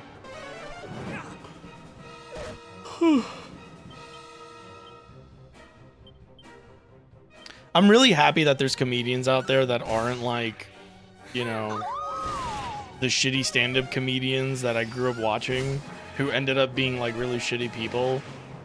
Cause like it's nice to have comedians that like actually challenge the status quo in a way that matters, where it's like their comedy is like, their comedy isn't like, it's not that it's like preaching to the choir or whatever. It's more that like it's actually funny, but it's funny without like punching down at people that don't need to be punched down on, which is something that I feel a lot of comedians have sort of forgotten, is that the point of comedy is to punch up, and like comedy is at its best when it's doing that. Like, it's not about trying to get as many people as possible. It's about like having, it's fine to like, so like it's fine to like poke fun at certain things, right? Like, I'm not saying you can't like make fun of people, right? But there's a way of making fun of people that includes them in on the joke, right? It's one of those things where it's like you can find, there's like really funny humor that you can make about certain kinds of people that is like, I think is inclusive. I'm glad there are comedians out there doing a good job, but all the ones I was familiar with either went into hackneyed grift comedy or are Mitch Hedberg, and I got burnt down on stand-up as a medium. I did too. I grew up watching, so like, I actually think this might have helped my writing a little bit, believe it or not. I grew up watching stand-up when I was younger. So like, I grew up like after school, I would go home and I would sit on my couch and basically do nothing but watch stand-up comedy. Like one of my favorite pieces of stand-up comedy is a Comedy Central special with Greer Barnes, who unfortunately I have not seen since, but it was one of the funniest fucking things I'd ever watched in my entire life, and I'm pretty sure he was baked out of his mind when he did it.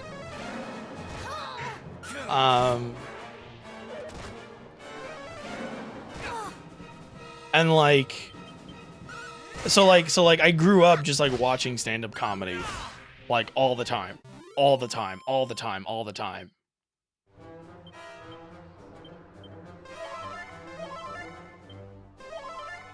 Was that where he was clearly high? I think so, yes.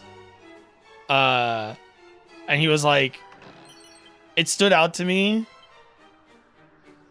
that stand-up special stands out to me because like most of the time when a comedian comes out on stage, they're wearing like a suit or like a button up, or like they're not like dressed like incredibly well, but you know, they're dressed like if they were going on a date at the very least, right? Greer Barnes did this entire stand-up stoned out of his mind, wearing khaki shorts, sandals, a t-shirt, and in his defense, a khaki like overshirt that was like opened, and like a white t-shirt. And it made the whole thing so much funnier.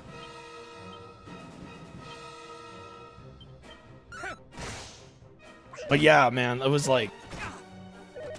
every day. It was every day.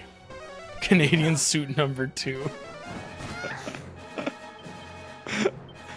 It was every day. I'd get home. I remember I would walk home from school because I didn't want to take the bus. I hated taking the bus.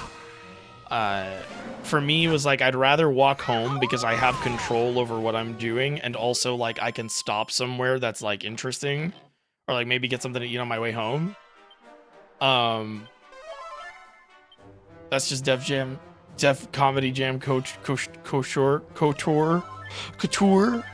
Good. It was great.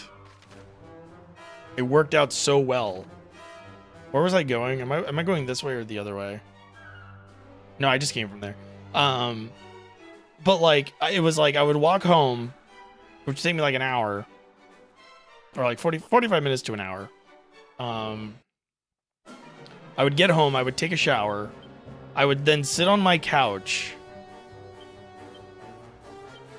and I would just binge watch stand-up stuff. You know, do you remember, I don't know if any of you were old enough to remember this was a thing, or if you had this when you were growing up. Before like video, like before Netflix because back in the day, Netflix wasn't like what it is now. It was like that rental service. It didn't do streaming basically. Like, before Netflix, before like all this stuff, back when people had cable plans and shit, right? Do you remember when like Comcast, for example, had like video on demand? Like Comcast or like DirecTV and stuff, like they would, what you would be able to do is instead of like, and like you could like different channels would have like old DVR'd like specials that you could just watch, and you would have to go through like a weird like confusing ass menu, or was it like a channel? I can't remember like which one it was, but yeah, like you would do that, and like you would have to like go by channel, so you'd have to go to like the Comedy Central channel, and then they had everything horribly organized, so in order to like navigate it, you needed to have like accounting experience and data entry knowledge in order to know how to navigate this menu. And like it was basically what streaming services would end up just like becoming in the long term. That's what I would do, because for whatever, like, because Comedy Central was smart, and they at the time, basically everything on Comedy Central was a rerun. Like almost literally everything from whenever Comedy Central stopped doing like whenever they would stop, whatever time they stopped airing infomercials, so like 8 a.m., 9 a.m., 10 a.m. maybe even, from like 10 a.m. until like 8 or 9 p.m. at night, everything on Comedy Central was a rerun. Fucking everything on Comedy Central was a rerun, right? So Comedy Central, with this video on demand shit, they were smart, and what they did was, because they knew everything was a rerun anyway, they were like, we'll just put like all of our specials, our stand-up specials, on this video on demand shit, so that people can go rewatch them, because like most people don't catch any of this shit when we air it, when we premiere it, because it's either too late in the night and they're watching late night television, like late night news shows or late night talk shows, or like, you know, they're asleep. So they did it that way. And like I remember just like almost like a bunch of people I knew were just doing that, and we were just like gorging on it, and I was obsessed. I think I had ended up seeing like almost every stand-up special, and I'd seen some really bad ones and I'd seen some really good ones. Like I remember watching one with a guy who, he was like making jokes at first.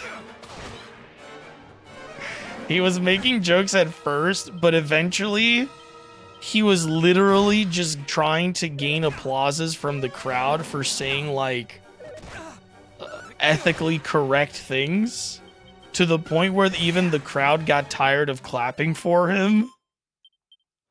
And like eventually like one of those like applauses was one that he kind of like signaled to the audience to do.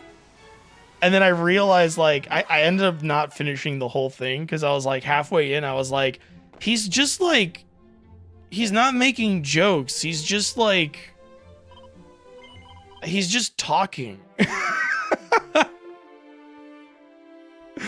He's just complaining about stuff.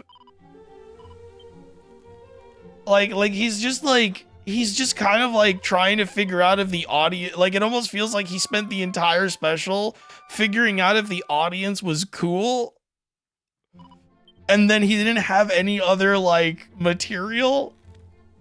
It was really funny. And like there was another guy, I believe he was like Italian, and he had two stand-up specials. He had two different stand-up specials, right? And I watched the first one and I was like, oh my god, this guy's so fucking funny. I was like, wow, this guy's like really fucking funny. Like, I gotta watch his second one. And then I watched the second one And the second one was almost all of the same material. And I went, fuck. This guy sucks. And it wasn't okay, and it wasn't just like, oh, it's all the same material and it's been like a week, right? No, it was like 2 years later. It was like a special that he did 2 years after his first one, and most of his jokes were all the same. And I was like, there's no shot that for your second big stand-up special, you just fucking did your old routine again. No way. But he did. And that's why, like, if you remember, like, a few years ago, comedians were complaining. Here's your sign. Those guys are, and I mean that in and of itself is like that fucking bit is so. I don't. What were they called? Do you remember what the group was called? I forget. It's Jeff Foxworthy, Bill Engvall, Jeff the Cable Guy. Jeff the Cable Guy, not Jeff the Cable Guy. I forget his name. Ralph the Cable Guy. Yeah, Larry the Cable Guy, and Rob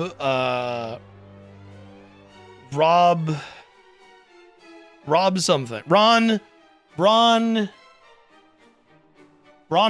Ron Hope. Ron White. By the way, Ron White was easily the funniest one out of all of them. Ron White did not need to be part of the Blue Collar Comedy Tour. Ron White was genuinely a funny, I don't know if he's dead, is genuinely a funny comedian. Ron White was the only one on the tour who wasn't just a gimmick. Correct. But anyway, I've seen, by the way, some of Ron's, it might not hold up from like from today's lenses, but Larry the Cable Guy's cosplaying a redneck. It's super weird. Yeah, because he's not actually a redneck, right? Like he's like actually just like a normal. Like, didn't people like look into his background and it's like, no, he's like from like Juilliard or some shit or something. I guess a redneck could go to Juilliard. Maybe I'm being a little bit too maybe I'm being a little too harsh. But yeah, like yeah, Ron White's like comedy specials are actually, I remember enjoying them a lot and going, why the fuck is this guy on the Blue Collar Comedy Tour? None of his comedy is like rednecky. Like none of Ron White's comedy is like targeted at like white trash. A lot of his comedy is just kind of like, he's a failed comedian, I guess. Oh, Larry the Cable Guy, you mean? Like, I don't know why Ron White felt the need he had to, maybe he's just friends with people, but like, I don't know, man. You probably didn't need those guys, to be honest. But anyway, that's why like a few years ago, I was watching stand-up all like growing up as a kid and all this stuff, right? Like as early as middle school and like all the way through high school, I was doing that. And like, that's why it was like so weird to me when a bunch of comedians were coming out being like, you can't make jokes anymore because then you get canceled or whatever. And I remember like when I heard that comedians were coming out and saying that kind of stuff, I remember thinking back to all the stand-up I've watched when I was younger, and I went, I don't think the problem is that you can't make jokes anymore. I think the problem is that you were never actually funny. And like, people actually have access to better comedians now.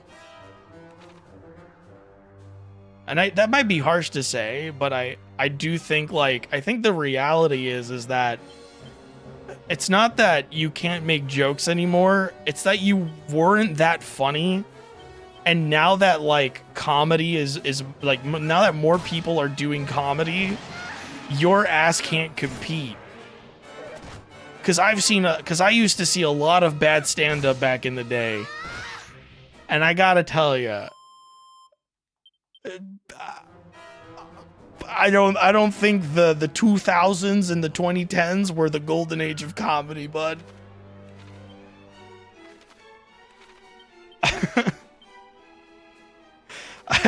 There was a lot of shit on the air. And I'm not saying like harmful jokes or anything like that. I mean just like there was a lot of bad comedians. Like bad comedy. Like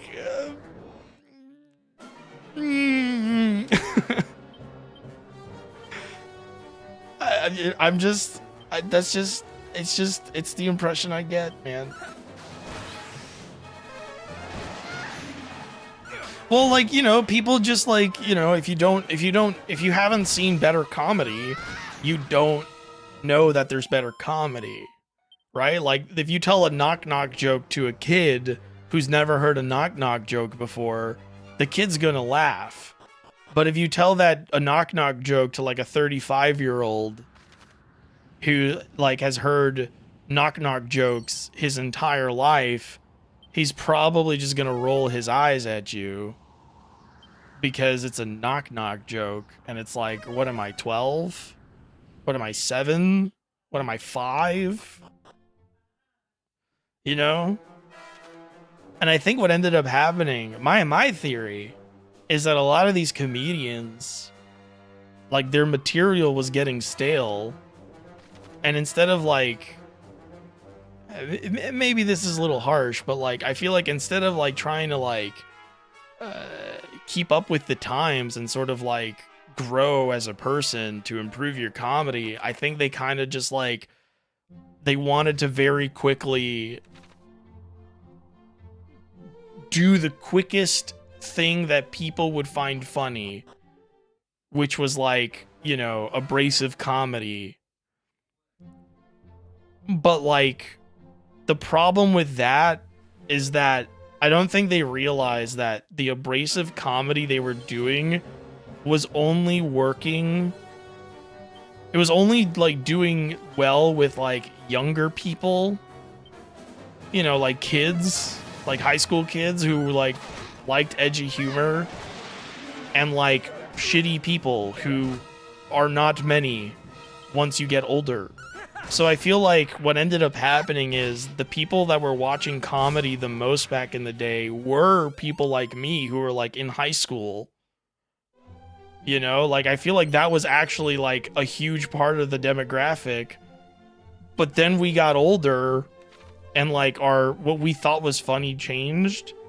But all of these old farts that were like trying to cater to our sense of humor didn't understand that we were no longer interested in that kind of humor. And they're just like kind of angry that they don't do as well in comedy anymore. That's like my working theory on like why that happened and why they think that's the problem. And it's like, I don't think it's wokeness that's killing your comedy act. I think it's just that your comedy act is old hat, man. Like you gotta roll with the times to still be funny, or your comedy has to kind of be timeless in its way. And I think like if you think about it, like classical comedians. A lot of classical comedians are still funny if you go watch their stand-up, because they're not really talking about like current events or making fun of people for being open-minded or being progressive. They're just kind of like talking shit and like telling you stories about their lives or just doing one-liners. Mitch Hepburn is a great example of just doing one-liners and like being a really funny, timeless comedian because all he did was one-liners. So like, and a lot of his humor wasn't really based on like what was going on, right? And there's nothing wrong with basing your humor around current events. I mean, comedy is a powerful tool for that, for sort of like making sense of a lot of like scary things and like giving people a moment of levity or perspective, right? But like, you know, you got to update your stuff, and you got You got to know like what's actually like funny and what's just like the low-hanging fruit. And I think that's the problem, is like a lot of modern like social commentary comedians, they go for this low-hanging fruit and then they don't really like elevate that into anything interesting. In this episode of Dragon Quest II, GC talks about stand-up comedy and his understanding of comedy as an art form.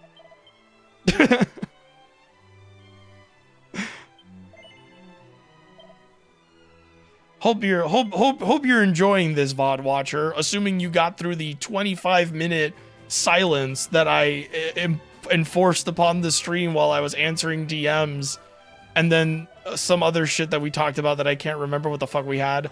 To say nothing of the last VOD, in which I got really fucking intense about other shit. Oops.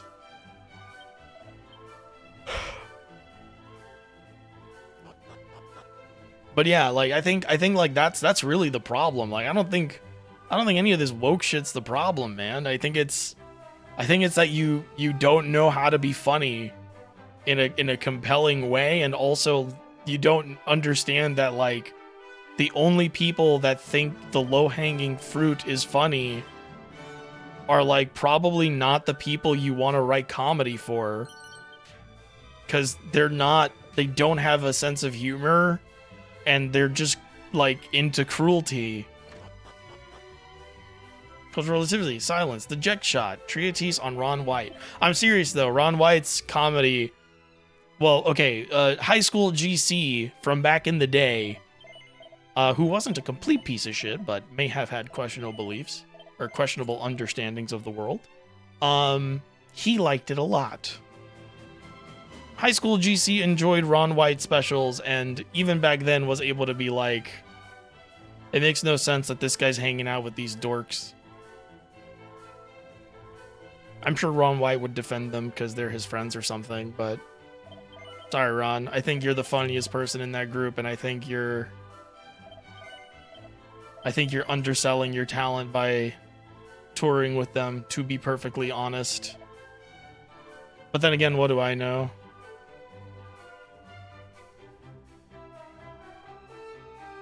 He's probably some kind of libertarian, thinking about it now. Almost assured, thinking about it, Ron White is almost definitely some kind of libertarian. Or at least must have been at some point. No, I'm thinking of Ron Perlman. Oh.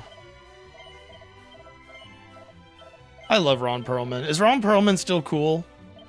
Do we still fuck with Ron Perlman, or did he like say some stupid shit? Ron White's Wikipedia article has no politics section. Great. Do we all still fuck with Ron Perlman? They should bring back Ron Perlman to do a Hellboy movie, but like an old, like Hellboy as an old guy, even though that wouldn't make any sense. Or maybe if you do a Hellboy movie, you should do it in the vein of the Guillermo del Toro movies, which are faithful Hellboy movie adaptations, by the way. You should bring him back to like guest star as like an older guy character. I guess he can't play Hellboy anymore, but he should be there. Perlman was a known critic of the current political regime, so he seems cool to me. I like him because he's very aggressive and mean about it. Ron Perlman is also the Fallout intro somehow. Yeah.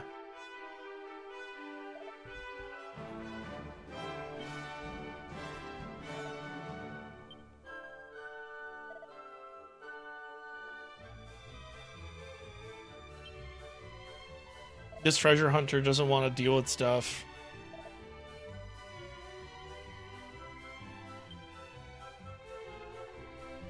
He threatened Tim Kaine while recording it. He did? What did he threaten Tim Kaine with? Was Tim Kaine asking him to keep doing takes? Damn, that's ballsy of Tim Kaine. Good on you, Tim. Get what you want. Who cares if it's Perlman?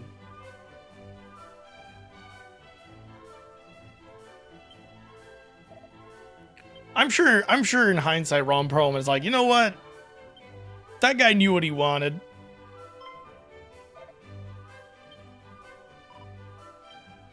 War. War never changes. Blah blah blah blah blah blah blah blah blah blah blah blah blah. Whatever the fuck he says, I don't remember.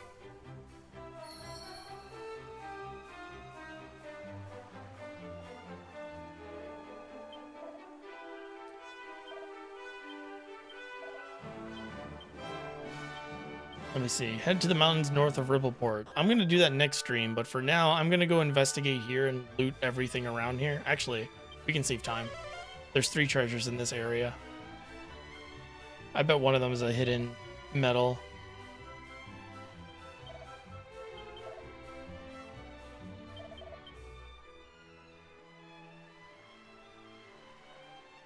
Let's see. Kitty cat. Another kitty cat. Is this the mini metal guy? For some reason I thought maybe the mini metal man would be here. Oh, a crackle scroll. I can give that to the princess. There's an ultimate chest key here too. Ultimate key chest here. Okay. Oh, we got to do some seed allocation. We haven't done that all stream.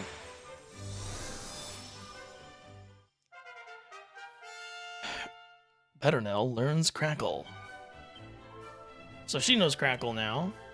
They both know Crackle now. And, okay, seed allocation. Seed of Life goes to Peronelle. She's kind of low on that. I'm going to boost up Gawain's luck. I'm going to make Caradoc even fucking faster. Fast as fuck, boy. I'm pretty sure that's a reference. I'm pretty sure that's a reference of a show I've never seen.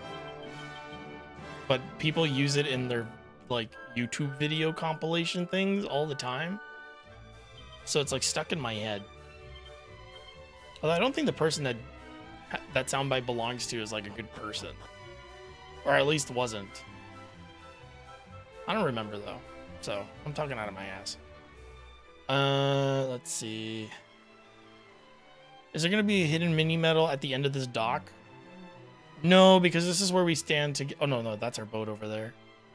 But we're not gonna be able to get on the boat until we save the princess. Not the princess, the lady that's in the mountains. Sparring suit, don't need that. There's one more treasure. They better not count the boat as a treasure, so help me God. Oh, thank God. Okay.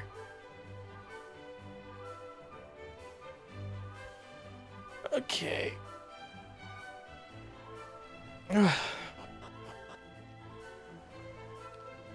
Now I'm going to go down here.